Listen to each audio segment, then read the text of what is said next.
Hello everyone, my name is ColdPhazon, and welcome to my next Let's Play, Lone Survivor for the PC. This is a psychological horror game, and it'll actually be my first horror game I Let's Play on my channel. I don't really like to Let's Play horror games because I feel like that should be done in a blind Let's Play, and I'm not really into those. But I really like Lone Survivor because I like the story, I think it's interesting, and I think it really grabs you in. And I also think the gameplay is interesting too. The graphics are done in 8-bit, which I think makes the game retro, and I think that's really cool. And normally, today, we see horror games done in a 3D environment. Well, Lone Survivor is actually done in a 2D environment, and I just think that's really unique and interesting because you don't normally come across a horror game that's done in 2D. So yeah, let's get started.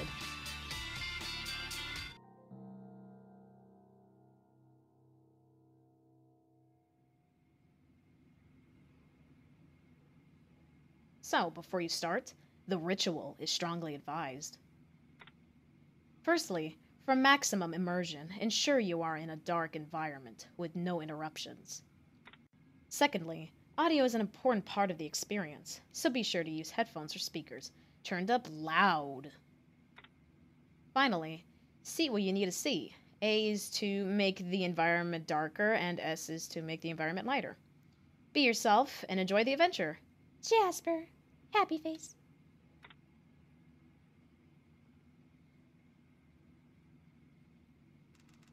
One more thing. Please pick the phrase which best describes you as a player. Note that this setting cannot be changed once chosen. So we have, I'm new to this and I'm scared. Or, I know my way around. So this is actually going to determine your difficulties. So this is normal mode and this is hard mode. So we're gonna go with, I'm new to this and I'm scared. Normal mode selected.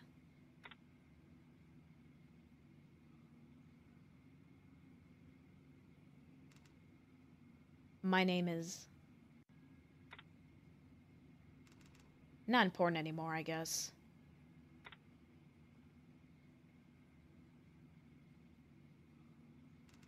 Used to know how long I'd been here. Now I've got no idea. Been a while since the outbreak started. That much I know. Hold up with the sound of those things outside. Monsters, I guess you'd call them.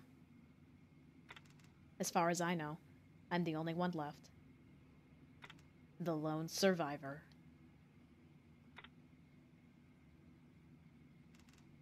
Can't go on much longer, though. Almost out of supplies. And if there's anyone else alive out there, I need to find them. If nothing else, I don't want to die alone.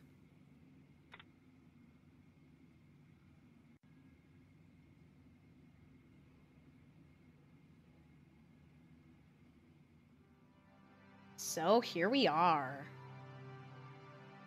You got your arrow keys to move around here, so, you know, go... keep going. And X is to interact. So this is basically a little tutorial here. You can interact with the armchair here. I don't want to sit down right now. And you can keep interacting with it. He'll say different things. It's just an armchair. We can look at this weird guy. The man who wears a box. Hello? It is actually a person. Just a quiet one. Do they have anything else to say? Hi. I guess the box is there to block out sound. And we can interact with this cup of coffee. Looks like a double espresso. So let's drink it. I'll drink the coffee. Lovely.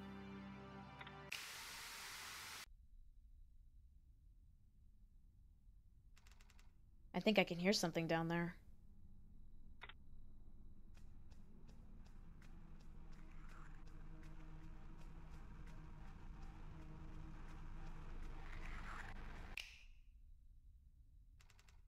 What's going on here?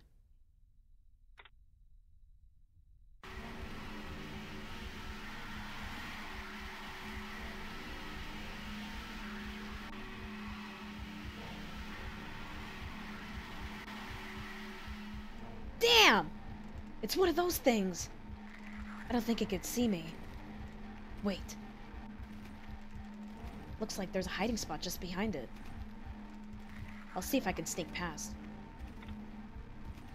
Alright, so these are the things you're going to be coming across in this game. That thing is called a Thin Man. You can kind of get close to it, but don't stand next to it, otherwise it'll see you. So yeah, try to keep your distance. So, as the survivor said, there is a hiding spot here.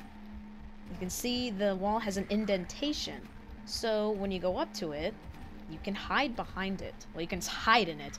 So while you're hidden, you can actually move left and right.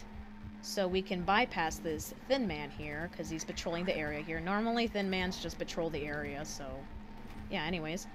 Once we're past it, we can exit out and continue on. I might as well go through.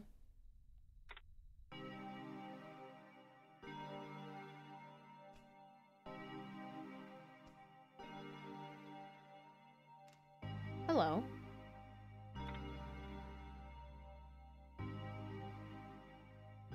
Hello?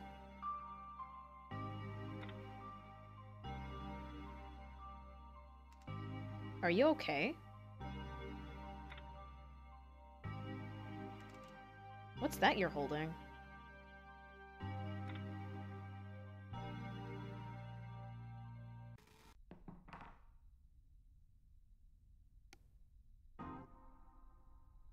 I got some kind of pocket flashlight.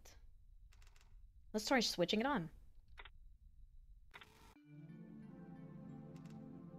Damn my head. So we just woke up from a bad dream. Got a pounding headache. Damn night terrors. No better than the days. Well, good morning, flashlight, old friend. Time to face the outside world. Alright, we're gonna turn that off because that actually wastes battery. If you go over here, we can pick up a green pill. I got some kind of green medicine. So this is the survivor's bedroom. You're going to be coming here very often.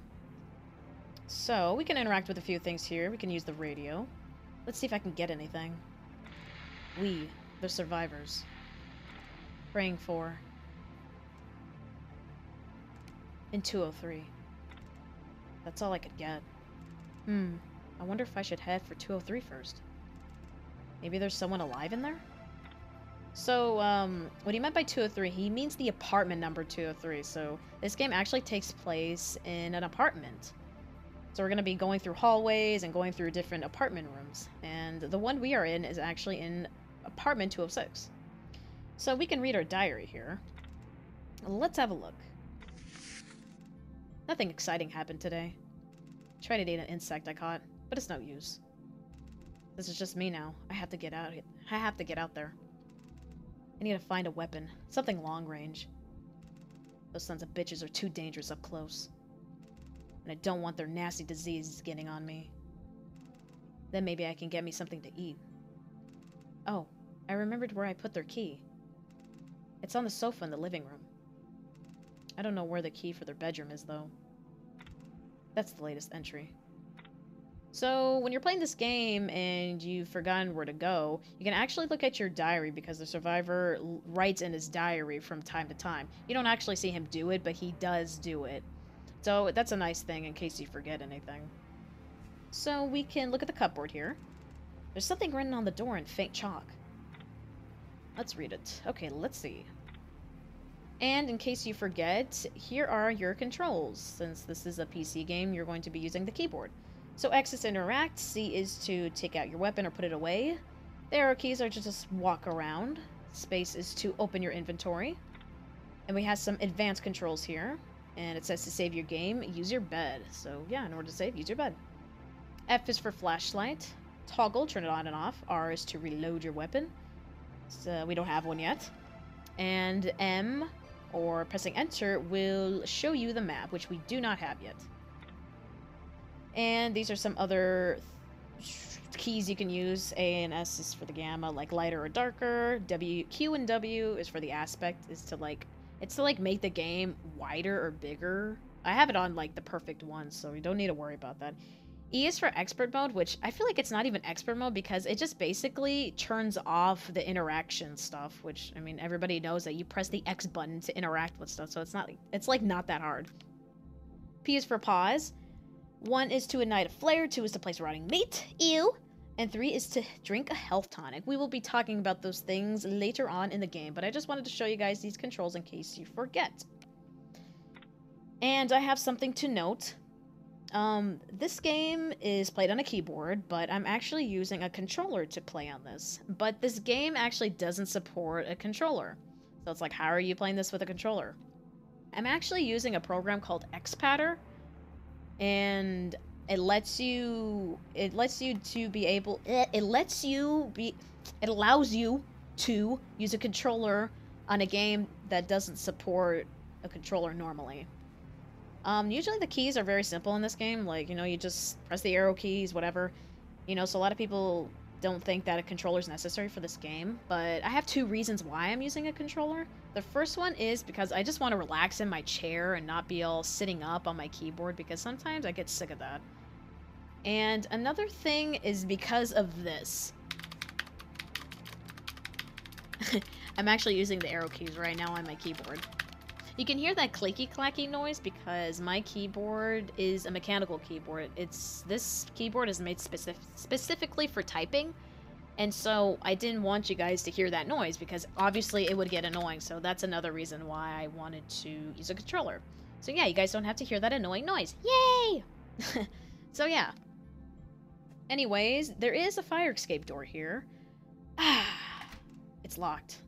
I need a key to open it, which we'll get that in the future. But yeah, I just wanted to show you guys some interaction stuff here. So we can exit out our door here. And on the left here is a battery, so we can go ahead and pick that up. I got the battery. So the battery is used to, for your flashlight, because eventually if you leave your flashlight on, you'll need to replace it with a battery. But most of the time I'm going to have my flashlight off because there is no real need for that. And batteries are also used for something else, another item, but that's not until way later in the game. But yeah, we can look at a few things here. The painting. It's faded. Been there a long time, I guess. Look at the little coat. I don't know whose it is. And we can look at her shoes. These aren't mine. Where are your shoes then? It doesn't even look like he has shoes on, right? It looks like he's walking barefooted. But the interesting piece here is the dusty mirror. So if we look at it, we can look deeply into it. I don't see anything special. Wait. It feels like it's trying to draw me to some other place. But it doesn't know where it wants that to be. The mirror is actually going to come in handy in the future, so you guys can probably take a guess at what that does. So anyways, this is the front door to our apartment, but it's locked, so we need a key to open it. And if you remember in the diary what it said, what he wrote in it, the key is on the sofa here. So we got the key to 206, which is the apartment we are living in. So that's where I left it. And here's some other stuff here, like a little stuffed animal here. So, there's some kind of cat plush on here. Might as well take it. So this guy here is Sleepy Cat. So if you guys remember in your inventory, pressing the spacebar on your keyboard. This is his cat plush. He always takes it with him. He can't really give it up. He's really attached to it. So we can actually talk to it a little bit. So talk to cat plush. We're in this together. All the way, eh, Sleepy? So yeah, Sleepy Cat. And you can look at it as well. Isn't he adorable? He usually says different things, so yeah. Anyways, we could pick up this piece of paper here. I got some kind of diary page. So... let's go ahead and read it. It doesn't give us the option right away. It reads, I can't trust any of them anymore. Any of those bastards could be diseased. There's only one way to survive this. And that's to put a bullet in every last one of their heads. We all know what I'm saying is the truth. Let's not try and deny it anymore. I'll be waiting with the survivors. There's a name at the bottom. Draco. Draco Malfoy's in the game! I don't know the person who wrote this. I'm more interested in the other survivors. If there are any.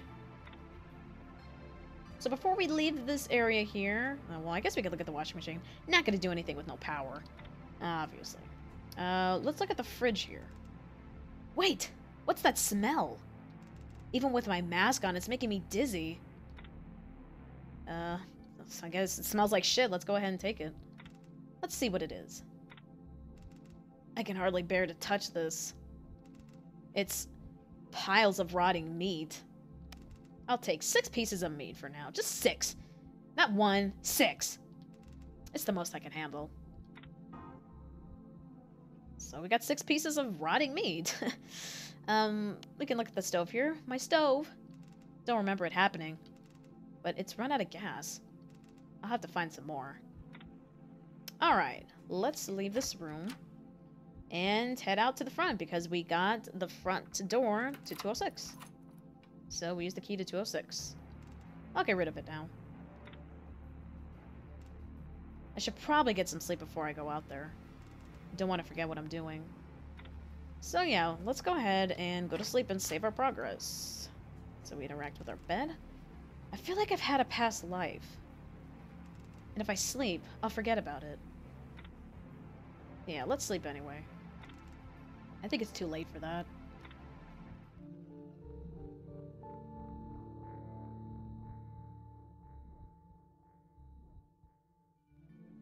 Day 2.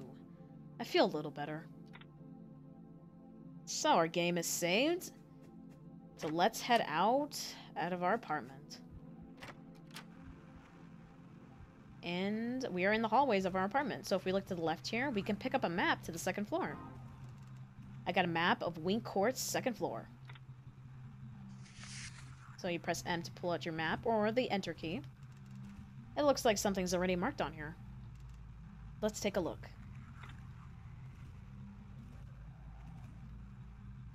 203. That was Chie's place, wasn't it? Why would anyone mark it on here? I'll try and make my way there anyway. So, here's the map, and as you can see, there's some symbols on here. U is in blue, your bed is yellow. Anything of interest is special with a question mark, so you always want to go there. The mirror is in pink, we'll talk more about that later. Any open doors are marked with a green dash, any locked doors are marked with a red dash, and anything that's blocked is marked with a red squiggle, so you're gonna have to go around those stuff, you can't go through it. And, oh yeah, that letter that was pinned to the map. We're gonna save it for later. Let's put it away for now. God. Alright guys, I'm going to end off the first episode of Lone Survivor here. So, next time on Lone Survivor, we're going to be heading to apartment 203, Chie's place, and see what's going on there. So, I hope you guys enjoy my first episode of Lone Survivor, and I'll see you guys later.